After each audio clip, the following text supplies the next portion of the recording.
Bismillahirrahmanirrahim. Assalamualaikum warahmatullahi wabarakatuh.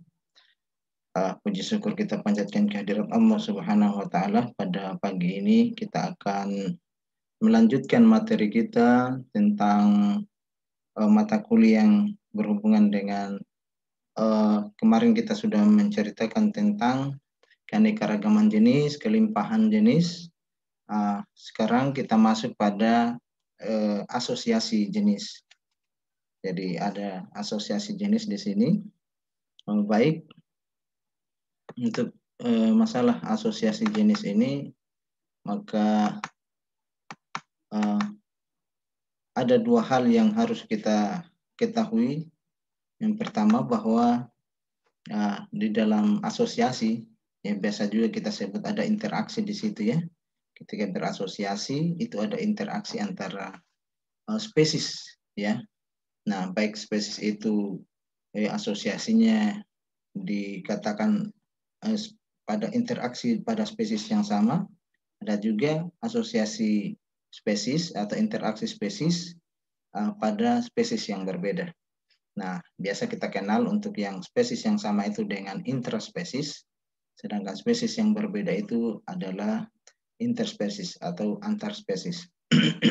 Nah, dalam penelitian interaksi jenis ini sangat menarik para ilmuwan ketika mempelajari ini, karena memang pada interaksi itu menghasilkan pola yang memiliki habitat yang sama atau berbeda.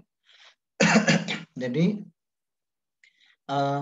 kenapa sampai sangat menarik para ilmuwan? Karena pada asosiasi ini atau ada interaksi, pada interaksi ini spesies yang ada itu mempunyai pola yang sama dalam memilih habitat atau mempunyai pola yang berbeda. Ketika dia punya pola sama, maka mereka berada pada tempat yang sama. Tetapi ketika mereka memilih kondisi yang berbeda, maka di situ dia akan tidak ditemukan adanya interaksi dari dua spesies. Baik. Kemudian hal yang lain yang menarik para ilmuwan adalah dengan kita mengetahui tadi, maka ada daya penolakan atau daya tarik, ya, ketika mereka berinteraksi satu sama lain, ya. Nah, ketika ada interaksi, maka di situ ada daya tarik dari spesies. Apakah daya tarik terhadap spesies atau mereka menyenangi kondisi tertentu, ya, pada daerah yang sama, ya. Nah, mempunyai kesukaan yang sama, ya, sehingga mereka bersatu pada satu tempat yang sama. Atau mereka tidak menyenangi, salah satu tidak menyenangi tempat itu, sehingga ada daya penolakan dari spesies. Nah, sehingga dia hanya ditemukan sendiri, sedangkan di tempat lain dia akan mencari tempat lain yang menjadi preference dia, kesenangan dia di situ, ya. Nah, asosiasi ini itu bisa bersifat positif dan dapat juga sifatnya dia negatif, ya. Nah, positif itu kalau kedua spesies itu sering kita temukan bersama, ya, daripada mereka bersendiri, ya. Jadi dia positif, artinya mereka sama-sama ditemukan pada kondisi yang pada tempat yang sama. Nah, tetapi kalau jarang-jarang ditemukan, sekali dua kali ditemukan, berarti memang tidak ada interaksi yang dibangun dari individu tadi, ya. Nah, seperti itu.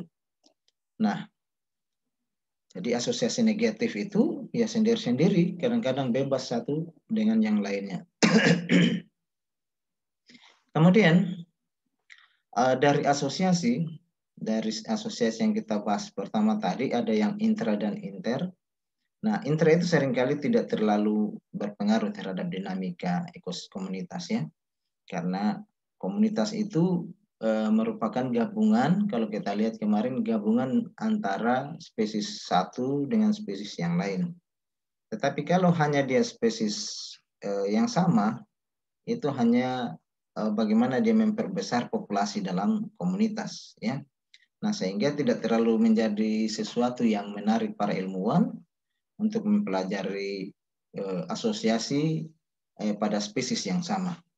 Justru mereka sangat menarik ketika mempelajari spesies yang berbeda antara satu dengan spesies satu dan spesies lain, karena di situ ada interaksi, ya, bagaimana hubungan mereka pada komunitas tadi, apakah mereka itu menyenangi makanan yang sama, menyenangi tempat yang sama, kondisi lingkungan yang sama, atau seperti apa.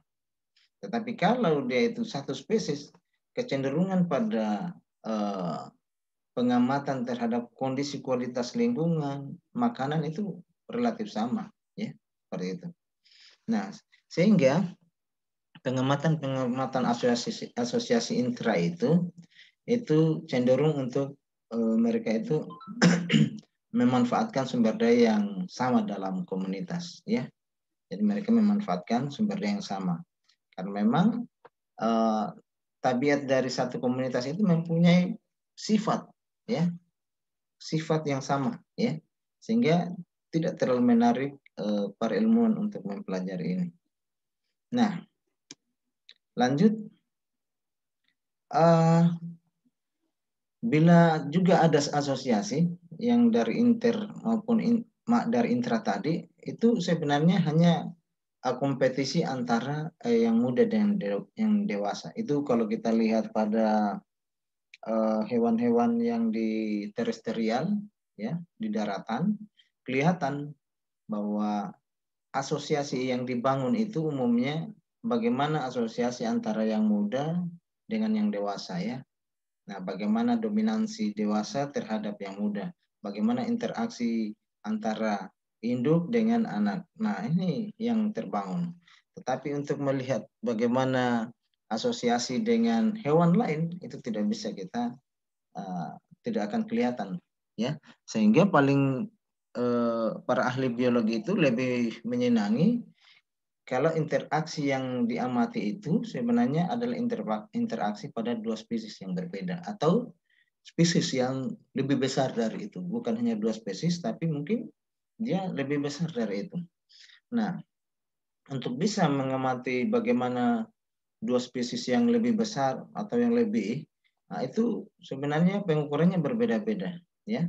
Jadi pengukuran tingkat asosiasi ini itu melibatkan sebenarnya data yang tidak terlalu susah, ya, karena dia hanya mendatangkan dua, kalau untuk yang dua, ya, itu hanya dua data. Data apa itu? Ya, data tentang keberadaan dan tidak adanya dia di situ dalam satu unit sampling yang kita amati. Jadi ketika kita membuat satu unit sampling, apakah itu kuadran atau yang lebih besar dari itu, nah itu kita tempatkan, kemudian kita amati spesies yang ada di situ. Apakah spesies A ada, spesies B tidak ada dari beberapa kuadran tadi, kita akan dapatkan kesimpulan kita, ya. Apakah dia punya keberadaannya ini lebih banyak bersama-sama atau memang itu mereka lebih banyak ditemukan tidak bersama. Nah, ini. Jadi dia hanya data biner, ya, disebut dengan biner karena dua, B itu dua, biner, ya, jadi present dan absen, ada organisme tadi atau tidak ada. Dan ini pengukuran asosiasi ini sangat mudah sebenarnya, ya. Nah pengukurannya itu fokus pada seberapa sering kedua spesies tadi itu ditemukan pada lokasi yang sama, seperti itu, ya. Nah, apa sebenarnya yang menyebabkan asosiasi dari dua spesies itu terjadi? Atau ada interaksi dari dua spesies itu? Nah, pertama, mereka mempunyai kesenangan yang sama dalam memilih atau menghindari habitat, ya.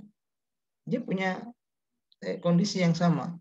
Contohnya umpamanya dia organisme A atau organisme B, dia menyenangi atau senang pada habitat yang punya kecenderungan ada di situ tumbuhan air, umpamanya seperti itu.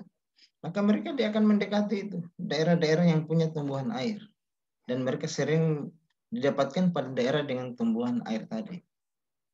Nah, atau dia menghindari habitat yang lebih dalam, ya. dia mencari daerah yang lebih dangkal. Nah, ini juga, maka mereka akan menghindari tempat tadi dan tidak ditemukan pada daerah itu. Nah, dan mereka ditemukan pada daerah dangkal dan ada tumbuhan air. Nah, seperti ini. Ini mereka akan punya pola yang sama di dalam melihat lingkungannya. Nah, kemudian dua spesies tadi itu dia berasosiasi karena kebutuhan lingkungan biotik dan abiotiknya sama, ya. Jadi mereka tadi seperti yang saya katakan, ya, dalaman umpamanya atau arus, mereka senang dengan arus yang kuat, mereka akan cenderung ditemukan pada daerah yang sama pada arus yang kuat. Nah, seperti itu. Atau mereka menyenangi daerah yang tenang, yang dalam, atau yang daerah yang berbatu, ya, berpasir secara bersama-sama. Nah, ini jadi mereka mempunyai kecenderungan senang pada kondisi lingkungan tadi, ya. Nah, kemudian atau hal yang ketiga, mereka mempunyai daya tarik atau penolakan terhadap satu dan yang lainnya. Biasa kadang-kadang ada spesies yang memang punya interaksi, dia punya hubungan, ada ya kalau kita di SD dulu itu ada hubungan yang sifatnya mutual, ada yang komensalis, ya, ada yang sifatnya parasit. Nah, ini mereka polanya apa seperti itu? Mereka ada di situ karena dia itu butuh pada organisme A, atau dia itu parasit pada tempat A, atau mereka saling menguntungkan. Nah, ini yang terbangun.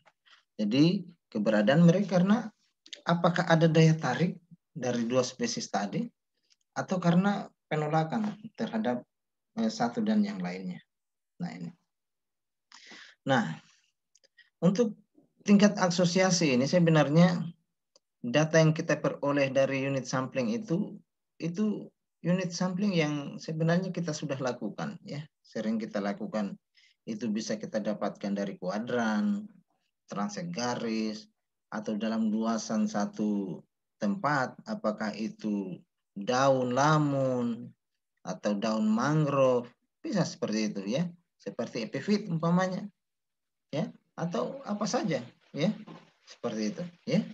Nah, pada saat kita sudah dapatkan dalam unit-unit sampling tadi, kemudian itu disusun dalam tabel kontingensi. Ingat, pada kuadran ini tidak hanya satu, tetapi dia punya ulangan, beberapa ulangan, sehingga kita mendapatkan seberapa seringnya mereka itu kita dapatkan pada tempat yang sama atau kondisi yang sama, ya.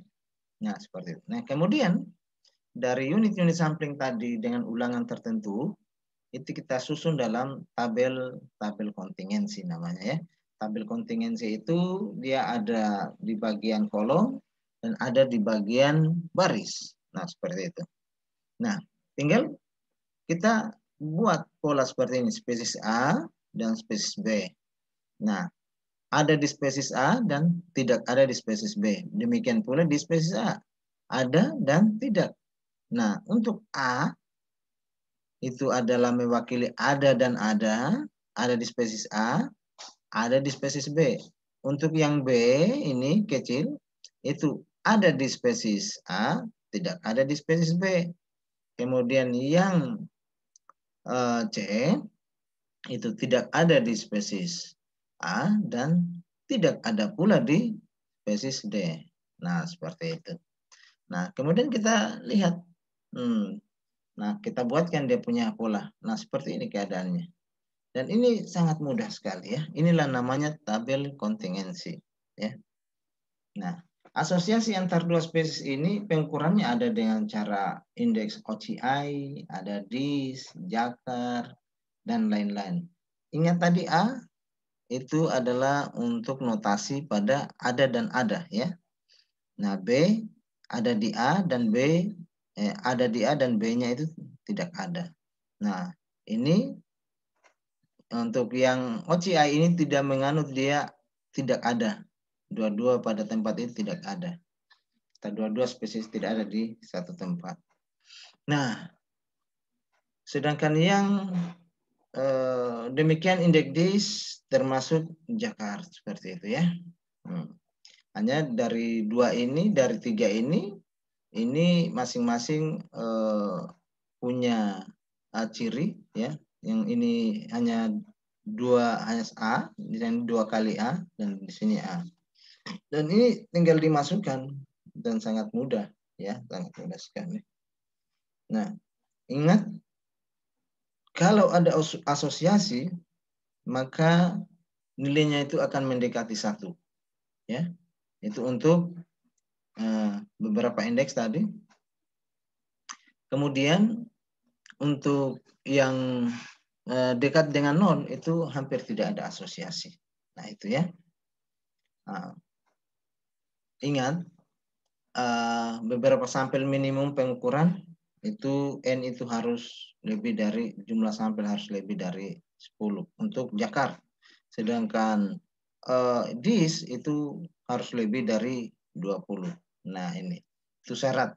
Sehingga ketika kita melakukan pengamatan dia tidak akan bias. Karena hitungan-hitungan itu sudah jelas ya, ketika mereka membuat formula itu sudah mempertimbangkan ada ketika disimulasikan maka kecenderungan dengan N yang lebih besar 20 itu lebih mendekati kondisi populasi atau komunitas yang sesungguhnya. Seperti itu ya. Nah, demikian. Nah, itu tadi untuk asosiasi yang 2 spesies. Nah, sekarang ada asosiasi antar banyak spesies. Karena di alam kondisinya itu kadang kita temukan spesies tidak hanya 2 spesies yang ada di dalam satu tempat yang sama, ya. Tetapi di situ ada banyak spesies. Hanya saja memang untuk yang banyak spesies ini kombinasinya itu menjadi tidak bebas karena kita tidak mengetahui mana sebenarnya yang punya asosiasi, apakah dia tertarik karena kehadiran spesies A atau kehadiran dari spesies B, C, D, dan D. Nah, ini yang kita tidak tahu. Nah, namun demikian, kondisi juga ini masih bisa diatasi ya dengan penggunaan supercritical chi-square dalam perhitungan. Memang kita ketahui bahwa jumlah spesies yang terus bertambah itu menyebabkan kesusahan dalam analisis ini. Sehingga penggunaan yang tadi seperti supercritical chi-square ini karena tadi jumlah spesies yang terus bertambah yang bisa mempengaruhi nilai indeks, maka ada pendekatan baru yang melihat bagaimana rasio dari besarnya variasi ya. Jadi namanya nilai rasio varian. Dan ini cukup bagus untuk menggambarkan kondisi asosiasi antar banyak spesies. Karena dengan ini kemudian kita akan uji seberapa besar variasi daripada spesies yang ada. Nah, ini dia punya formula ujinya. Nanti kita akan lihat bagaimana cara kita uji organisme yang ada. Ya. Jadi tidak ada asosiasi, akan ada nanti batas-batas selang kepercayaan yang pada akhirnya nanti kita akan uji apakah dia itu berada pada hipotesa H0 ya, atau dia hipotesanya itu H1. Terima H0 atau diterima H1 ya, itu. Nah, kalau VR-nya itu lebih besar dari 1 ya, tadi varians rasionya tadi lebih besar dari 1, asosiasinya itu positif. Tetapi kalau dia lebih kecil dari 1, nah itu berarti asosiasi dari spesies yang ada di sana itu negatif ya. Nah, kalau dia sama dengan 1 itu tidak ada asosiasi. Demikian dia punya pembahasan. Nah, ingat sebelum kita melaju ke sana, ketika kita mau ingin menguji apakah dia chi-square, itu harus kita coba dulu dengan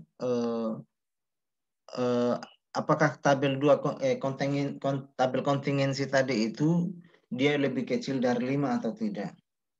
Nah, kalau dia lebih kecil dari 5, maka kita tidak bisa menggunakan beberapa formula tadi, maka langsung diuji dengan formula Yates ya. Nah, itu. Nah, makanya tadi ada yang dipersyaratkan tadi seperti Jakarta, kemudian dis yang harus lebih besar 20, yang Jakarta lebih besar dari 10. Nah, kalau dia lebih kecil dari 5, maka dia langsung saja pada formula Yates. Nah, formula Yates ini dia sudah mempertimbangkan ada di spesies A dan tidak ada di spesies A dan tidak ada di spesies B dengan adanya notasi D seperti ini ya. Seperti itu. Nah, saya kira demikian untuk apa namanya? Secara teoritis dari asosiasi jenis. Nah, demikian kita akan lanjutkan pada perhitungan dari masing-masing, baik itu dengan perhitungan untuk asosiasi jenis pada dua spesies dan asosiasi jenis pada banyak spesies. Saya tutup dengan ucapan billahi taufiq wal hidayah. Wassalamualaikum warahmatullahi wabarakatuh, dan kita akan ketemu di hitungannya.